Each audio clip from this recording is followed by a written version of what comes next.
प्रिया कुमारी है, reason class 10। मेरा नाम रचना कुमारी है, मैं क्लास 10 की छात्र। मेरा नाम सोनम कुमारी है, मैं वर्ग 10 की छात्र हूँ।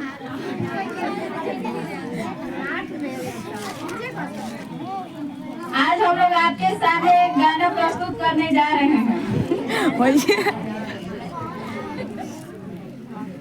पुरवैया होले होले मोरी मागे केस सवारे, हिंद महासागर भी जननी के पाँव पखारे। पुरवैया होले होले मोरी मागे केस सवारे, हिंद महासागर भी जननी के पाँव पखारे। केसरिया हरियर मिलके जहाँ नया रंग भर धारा, जहाँ ईद होली में साथे गोले लड़के गीत गवारा।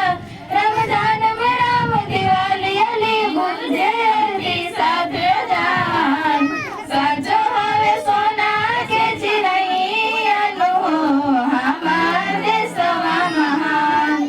साचो हवे सोना के चिरैया नो हमार देशवा महान। रही मारे करेले रखवाली, गुरु मान झुकेले दुनिया सारी। जन जन के भाग सवारे जा गंगा यमुना मैया, सरगम के सुर में गाले जा हरियर फूल पतैया।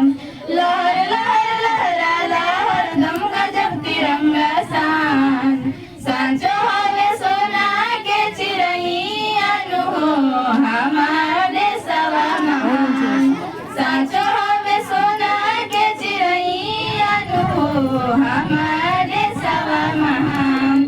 ओने भूमि धरती के गजबे बहार हो, लेवा तो भी आगे जहाँ ले अवतार हो।